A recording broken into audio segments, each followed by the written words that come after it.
Okay, everyone, welcome back to my video.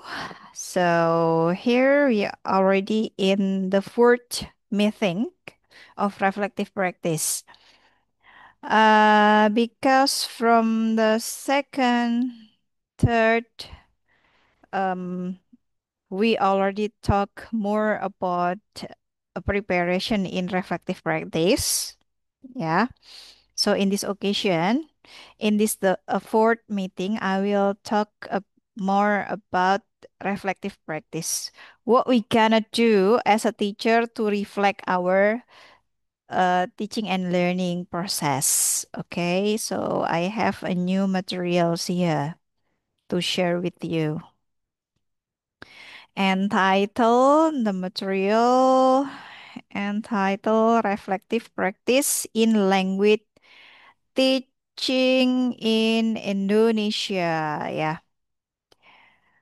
I put here the context from Indonesia because it will make easier to us to understand the reflective practice. Jadi saya ambilkan konteks contohnya itu langsung dari contoh di kasus-kasus yang ada di Indonesia gitu ya untuk praktek reflective practice sebagai seorang guru. Karena Indonesia is one of country that already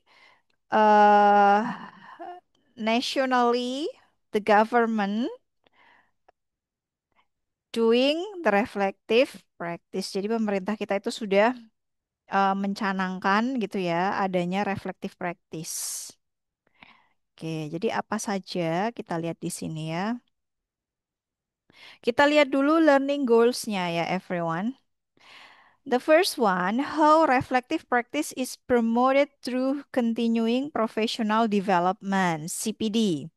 Workshop for pre and in-service EFL teachers in Indonesia. Jadi perlu diketahui, di Indonesia itu ada dua jenis guru ya. Bahkan banyak ya, kalau bisa saya bilang. Kalau di sini ada pre-service EFL teachers berarti calon guru, yaitu misalnya siapa? Mahasiswa-mahasiswa yang kuliah di jurusan pendidikan bahasa Inggris seperti kalian. Kalau in service yang bagaimana? In service itu adalah guru-guru yang belum secara official menjadi guru, tapi mereka sudah melakukan pengabdian-pengabdian di sekolah-sekolah atau instansi-instansi tertentu. Dan mereka juga masih ongoing proses ya untuk mendapatkan gelar sarjana pendidikan. Jadi baik pre dan in service teachers ini sama-sama masih calon guru gitu ya. Bedanya kalau pre service ini calon guru tapi belum tentu dia ngabdi di sebuah instansi gitu ya. Mungkin praktek-praktek bisa gitu ya. Praktek-praktek magang bisa, tapi yang sifatnya bukan permanen, bukan tahunan gitu ya. Mungkin hanya beberapa bulan selesai gitu ya. Kalau yang in service itu berarti guru-gurunya, calon gurunya ini sedang magang. Magangnya bisa lama ya, ada yang setahun, ada yang 2 tahun gitu ya. Tapi keduanya belum officially diangkat menjadi guru resmi. Jadi belum official teacher ya. Kalau official teacher itu kan nanti sudah tercatat ya di Kementerian Pendidikan gitu ya. Jadi sudah punya nomor pokok guru gitu ya. NUPTK gitu ya. Nah itu, ini belum ya, keduanya belum. Nih, jadi kondisi di Indonesia tuh seperti itu. Ada pre-service, ada in-service, dan official teacher ya. Kemudian, to encourage teachers to take responsibility for their professional growth. To guide teachers in selecting specific aspect of practice for further development. And to stimulate teachers to reflect individually and collectively on the teaching learning process to deliver successful lessons and maximize students learning. Jadi ini adalah tujuan dari melakukan reflective practice gitu ya. Jadi untuk mendorong nih ya guru punya tanggung jawab terhadap pertumbuhan profesionalitas diri guru itu gitu ya. Kemudian untuk membimbing guru-guru ya dalam pemilihan aspek-aspek spesifik yang nantinya akan digunakan dalam pengembangan profesionalitas guru. Dan satu lagi, untuk menstimulasi para guru ini merefleksikan dirinya secara individu maupun kolektif gitu ya atau kelompok dalam proses belajar mengajar. Agar apa? Agar dalam proses penyampaian materi ajarnya itu bisa lebih maksimal. Nih ya. Oke, kemudian introduction. Kita mulai dulu dari kenapa ini harus reflective practice gitu ya.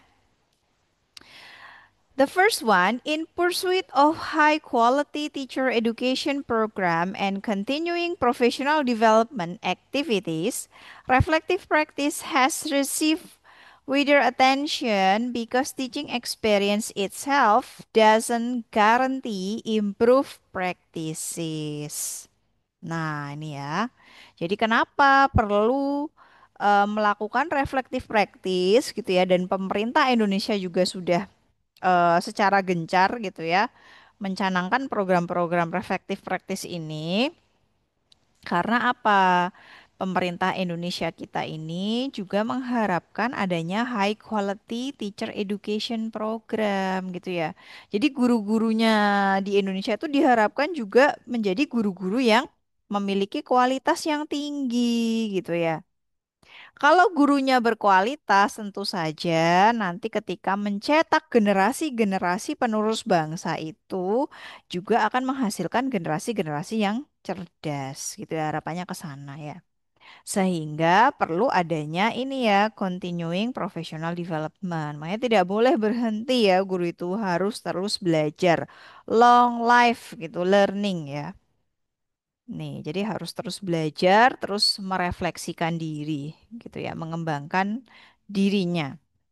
Kemudian, in the Asian context, for example, reflective practice is implemented in university-based teacher education program and promoted in such modules as micro-teaching and teaching practicum to assist pre-service teacher in developing reflection routines. Nah, ini ya dari hasil penelitiannya Ciroki dan teman-teman ya, dikatakan bahwa di konteks Asia, kita tuh masuk Asia ya, tapi Southeast Asia ya. Nah, ternyata reflective practice ini sudah dilakukan gitu ya, sudah dilakukan dan sudah distandarisasi oleh pemerintah melalui apa? Melalui University Based Teacher Education Program. Jadi makanya kalau kalian melihat di universitas-universitas yang ada di Indonesia, khususnya yang punya Fakultas Keguruan dan Ilmu Pendidikan, tuh ya. Nih ya, University Based Teacher Education Program nih ya yang punya Fakultas Keguruan dan Ilmu Pendidikan ini pasti harus dan wajib di kurikulumnya punya mata kuliah micro teaching dan teaching praktikum. Nah, kita sudah ada ya, micro teaching ada, dan teaching praktikum itu kita nyebutnya PLP. Bahkan kita ada dua ya, PLP 1 dan PLP 2 tuh ya. PLP 1 untuk observasi sekolah, PLP 2-nya untuk praktek mengajar di sekolahnya tuh ya. Karena ini memang sudah terprogram ya dan ini wajib seluruh Indonesia itu punya program ini gitu ya. Ini adalah bagian dari keseriusan pemerintah Indonesia gitu ya untuk meningkatkan apa tadi high quality teacher education ini ya melalui program ini. Nah, ini adalah program-program seperti ini sebenarnya adalah bagian dari reflective practice gitu ya kalau kalian mau tahu. Tuh. Nah, di dalam program-program ini, mata kuliah micro teaching dan teaching praktikum ini tentu saja para calon guru ini nanti akan dikembangkan gitu ya bagaimana untuk merefleksi rutinitas praktek-praktek latihan mengajarnya. Oke, masih lanjut ya. In the past 5 years, Reflective practice has also been documented in Indonesia, the context of the current contribution. These studies explore how pre-service teachers of English engage in reflective practice in the teaching practicum module mentioned above yang sudah dijelaskan tadi sebelumnya ya.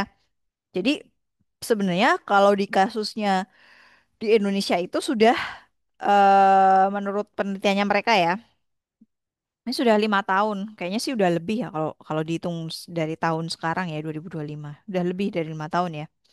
Reflective practice ini tuh sudah didokumentasikan sebenarnya di Indonesia ya, sudah dijalankan, sudah dilakukan. Ini sebagai bagian dari kontribusi tadi ya untuk meningkatkan kualitas pendidikan guru gitu ya. Nah, di mana prakteknya pada saat pre-service teacher ini, calon-calon guru ini, mereka melakukan apa? Teaching praktikum. Jadi praktek PLP, PLP 1, PLP 2 itu kan sudah ada modulnya ya.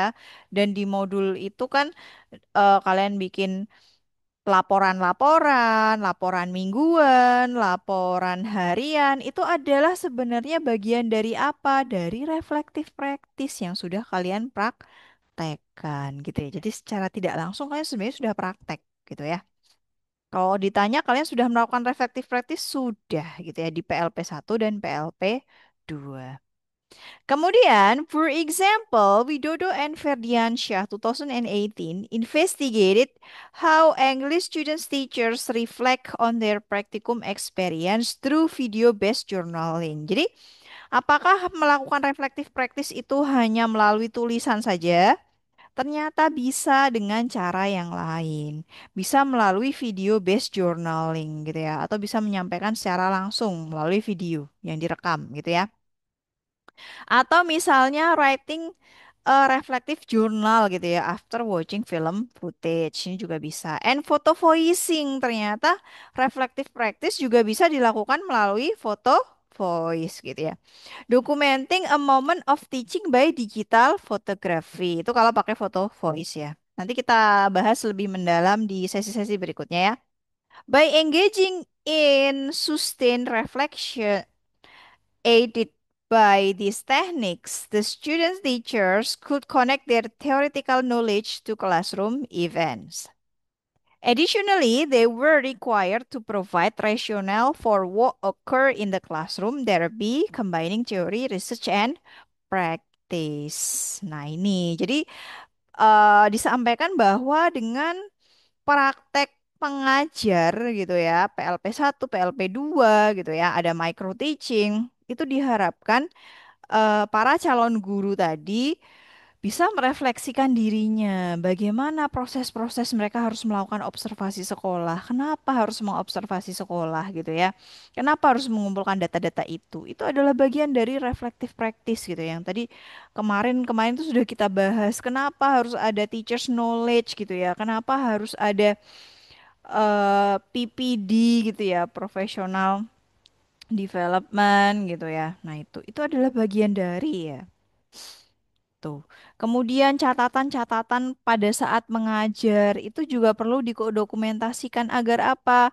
Kejadian-kejadian luar biasa di luar planning-planning yang sudah ditulis oleh eh, para calon guru ini, mahasiswa ini yang melakukan praktek ngajar di sekolah ini jadi tahu, oh ternyata nggak selamanya apa yang kita planning di dalam lesson plan itu bisa berjalan sesuai dengan eh yang ada di kelas nyata gitu ya. Kadang kita juga harus melakukan improvisasi gitu ya. Nah, itulah pentingnya melakukan refleksi supaya nanti kalau kita ketemu lagi praktek ngajar lagi, mungkin di instansi yang lain, di tingkat level students yang berbeda, kita menemui permasalahan yang mirip, kita nggak bingung lagi, gitu ya. Oke, nah ini adalah contoh dari foto voice ya, sebagai reflective practice. Nah, kita lihat di sini. Di sini ada gambar ya, ini dicontohkan. Namanya juga foto voice, jadi biasanya kita akan merefleksikan dari sebuah gambar. Nih, Kalau kita perhatikan di sini, ini ada gambar di mana langit-langit gitu ya. Nih ya. This photo was taken in my backyard when I wanted to go out to buy something. When I wanted to go, I saw the weather outside was a bit unfriendly. Jadi dia tuh ceritanya mau keluar dari rumah gitu ya, mau beli sesuatu gitu ya. Ternyata kok cuacanya di luar mendung, tidak bersahabat gitu ya kata dia ya. The photo reflect my mood and my mind at the last meeting of the extensive writing class last week. The sky was cloudy that prevented me to get what my parents needed. So that is what I felt in the class last week when my lecturer taught his students to retell an inspiring person or an unforgettable event that we experience. Kata dia ini tuh mirip sekali cuaca ini dengan kondisi suasana hatinya dia pada saat di kelas extensive writing gitu ya. Dia merasa kelabu gitu ya, sama seperti yang ada di foto ini, di langit-langit foto ini gitu ya. Ketika dia diminta untuk menceritakan event, unforgettable event ya, atau experience. There were a lot of event that I experienced, but none I could choose. Dia tuh kenapa merasa kelabu gitu ya? Karena dia merasa apa? Merasa tidak bisa memilih menentukan terlalu banyak event di dalam kehidupannya dia gitu ya. I became confused and nervous. Aku jadi pusing, bingung gitu ya. Like there was a thick cloud that prevented me. Seperti ada gumpalan-gumpalan tebal awan gitu ya, awan mendung yang menutupi pikirannya dia. Jadi dia nggak bisa berpikir dengan jernih gitu ya. This feeling grew when I saw my friends completed their assignment so easily and I became afraid I couldn't turn in the assignment on time because I couldn't get any ideas for writing. Jadi dia tuh semakin nervous, semakin anxiety, semakin anxious gitu ya. Ketika lihat temennya yang lain kok dengan gampangnya nulis gitu ya, menyelesaikan tugasnya untuk menceritakan pengalamannya, sedangkan dia sendiri apa merasa bingung gitu ya, mau nulis apa, mau mulai dari mana gitu ya. There must be a day when everyone wants to give up.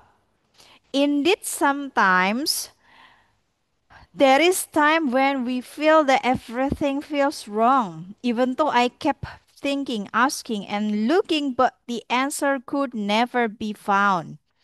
I mess up and I knew it, but I have to do my part. In the end, I was able to choose one even and start writing as much as I could. It was a relief that the result that I got was slightly better compared to what my friends had written. I am still growing and learning. No, I realize that almost everyone has experience like this. Nah, ya, jadi ini benar-benar menceritakan di akhir ini ya, yang di highlight warna biru ini tuh emosionalnya si penulis ini gitu ya, menceritakan, menggambarkan kenapa kok pikirannya itu seperti cuaca mendung di saat itu gitu ya, pada saat di kelas writing itu, karena dia tuh awalnya kebingungan gitu ya, bingung terlalu banyak event yang terjadi pada keseharian dirinya sampai dia mau milih yang mana bingung. Tapi dia semakin anxious ketika temennya tuh bisa selesai dengan mudahnya gitu ya. Kenapa aku tidak bisa berpikir semudah itu gitu ya. Seperti ada segumpal awan tebal yang menutupi pikiranku gitu ya. Tapi akhirnya dia mencoba terus ya. Dia tidak patah semangat, dia mencoba, akhirnya dia bisa mulai menuliskan sebuah pengalaman gitu ya. Dan dia berusaha. Jadi di situ ada usaha.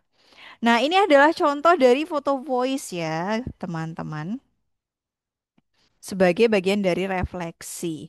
Nah, ini kan contohnya di kelas writing. Saya mau kasih contoh kalian ke sebentar ya, saya tunjukkan.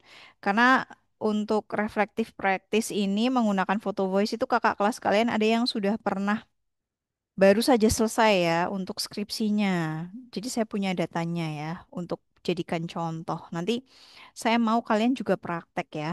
menggunakan foto voice. Oke, sebentar, wait a minute. Let me open the material. Voya.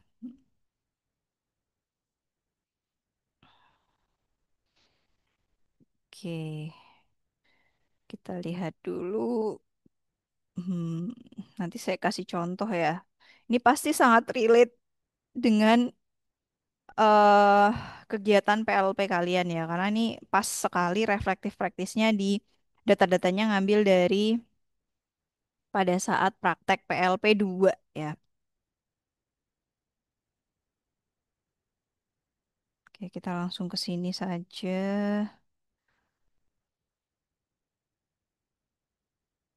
Saya akan ambilkan.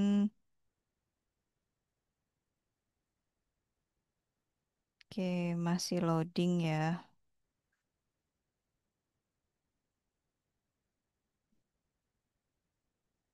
Sebentar.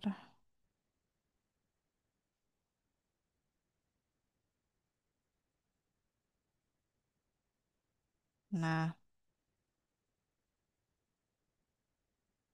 oke. Ada beberapa ya, tapi saya akan kasih lihat nggak semuanya ya. Hanya untuk sampel saja. Nah, ini ya, ini adalah sampel datanya. Kalau kalian perhatikan di sini, ini gambarnya emang agak kecil ya. Tapi at least kelihatan ya. Nah, kalau kalian lihat di sini, nih, this photo was taken during a teaching moment where I stood at the whiteboard. Jadi dia lagi berdiri di depan papan tulis gitu ya. Likely writing or explaining something to the class. The classroom is modest and quiet with a plain wall, minimal decoration, and basic teaching tools. Kata dia, kelasnya tuh sangat sederhana. Jadi nggak ada dekorasinya aja sangat minimalis gitu ya. Eh, alat-alat ngajarnya juga alat-alat ngajar yang seadanya ya, sangat basic gitu ya. My focus was on the board. Kata dia, fokusnya dia tuh di whiteboardnya gitu ya. Fully engaged in delivering content to the students. Karena dia mau pakai si whiteboard ini untuk menjelaskan materi dia praktek ngajar gitu ya. I choose this photo because it highlights one of the most classic and essential role of a teacher, standing at the board to explain, guide, and clarify. While it may seem like a routine action, it is actually a powerful representation of responsibility, katanya. The whiteboard becomes a space where ideas take shape, and the teacher becomes a bridge between knowledge and understanding. This moment shows how even simple tools like a marker and a board can be used to create meaningful learning when pair with dedication. Nah, ini ya. Lumayan panjang ya, saya jelasin dulu. Jadi kata dia cerita ya, karena tadi memang kelasnya itu sangat minimalis gitu ya. Kelas biasa lah ya, bukan kelas-kelas yang modern masa kini. Jadi alat-alatnya juga seadanya gitu ya. Cuma ada papan tulis, kemudian ada marker gitu ya. Nah, jadi dia merasakan pada saat itu ya dia ngajarnya apa adanya gitu ya. Nggak bisa yang digital learning yang saat ini sedang digaungkan gitu ya. Jadi dia ngajarnya tuh mengingatkan dia pada masa dia dulu menjadi muridnya gitu ya ceritanya ya. Gurunya juga ngajarin hal yang sama, menjelaskan, menulis di papan tulis, kata dia gitu ya. Momen-momen seperti ini. Looking back at this photo, I feel focused and committed. I remember wanting to ensure that the students could truly grasp the material and that require clarity and passion. Despite the plain classroom setting, I felt empowered because I knew I was fulfilling an important role. This moment reminds me that teaching isn't always about big performances. It's often about small, quiet moment of consistency, care, and presence. It strengthened my belief that what matters most is not the appearance of the classroom, but intention and effort the teacher brings into it. Jadi kata dia, ya nggak apa-apa kalau misalnya dapat sekolah dengan kondisi kelas yang seada-adanya gitu ya. Karena yang terpenting itu kata dia di foto ini gitu ya. Dia tuh yang penting komitmen kita sebagai guru katanya ya. Kita tuh harus komitmen dan juga fokus gitu. Karena hal ini akan mengajarkan kita sebagai guru gitu ya. Bagaimana kita tuh mempraktekkan kesabaran gitu ya. Guru tuh nggak cuman praktek-praktek ngajar aja, tapi di dalamnya ada proses juga dalam menghadapi kesabaran-kesabaran. Mungkin awalnya dia sudah bikin lesson plan, oh nanti mau muterin video, oh nanti mau pakai infocus, ternyata nggak ada. Di kelasnya tadi dia bilang kelasnya sangat sederhana, minimalis gitu ya. Jadi ya sudah, tapi kan pembelajaran harus tetap berjalan gitu ya. Jadi yang terpenting di sini ketika ada kondisi seperti itu, ya bukan lagi apa? Bukan lagi kita melihat harus kelas yang mewah gitu ya, bukan gitu ya. Dia justru merasa terbangun dirinya gitu ya, merasa terpanggil jiwanya sebagai guru ketika apa? Ketika dia merasakan momen-momen di mana kelasnya sempit, kecil, terus kelasnya nggak berisik gitu ya, quiet moment gitu ya. Terus dia bisa care, dia bisa menghadirkan dirinya kepada siswa-siswanya, itu yang menguatkan dia gitu ya, menguatkan apa beliefnya dia, kepercayaannya dia, keyakinannya dia terhadap apa bahwa kehadiran guru menghadirkan dirinya di kelas gitu ya, memberikan suasana kehadiran guru dirinya di kelas kepada siswa itu adalah bagian yang paling penting sampai dengan guru itu tuh mendapatkan perhatian penuh gitu ya kepada siswa dengan segala usaha yang sudah dilakukan oleh guru tersebut gitu ya. Jadi guru menurut dia hasil refleksi dia di foto dari foto ini gitu ya, walaupun sederhana, jadi guru itu yang penting apa bisa menghadirkan dirinya di kelas untuk siswanya gitu ya. Mau kelasnya semewah apa, secanggih apa, tapi kalau seorang guru tidak bisa menghadirkan dirinya di kelas itu untuk siswanya, ya percuma gitu ya. Nah, ini bagus sekali ya refleksinya ya. Oke, that nice ya. Sebenarnya masih banyak lagi ya eh untuk refleksi-refleksinya ya. Coba kita cari yang, nah ini ya yang agak berbeda nih. Ini yang beyond practice ya. Nanti ini ada teorinya nih ya, teorinya Farrell. Nanti akan kita bahas juga ya teori tentang reflective practice ini. Satu lagi ya, contoh foto ya. Nah, kalau kalian lihat di sini, ini kondisi pada saat di ruang guru sepertinya ya. Ada guru-guru pamongnya, ada mahasiswa gitu ya. This photo show a large outdoor school assembly with students gather on the school ground, sitting attentively and facing the stage where some teachers or speakers stand. The setting is bright and open, surrounding. Wait, kok ini agak ngaco ya ini jawabannya. Ini yang ini ya.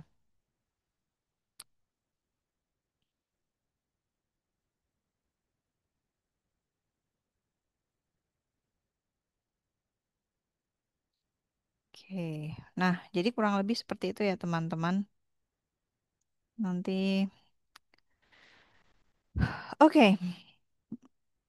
I will stop here and I will go back to the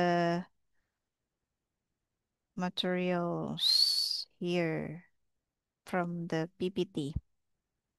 Jadi begini ya, ini tadi adalah contoh dari apa? Reflective practice menggunakan foto voice. Jadi cukup menyenangkan ya sebenarnya ya. Oke, nah ini materi-materinya masih banyak sebenarnya ya.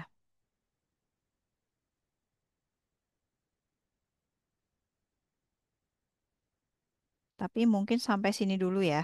eh, Meeting kita. untuk pemaparan penjelasan dari reflective practice. Nanti kita akan lanjutkan lagi di video berikutnya ya, di meeting kelima.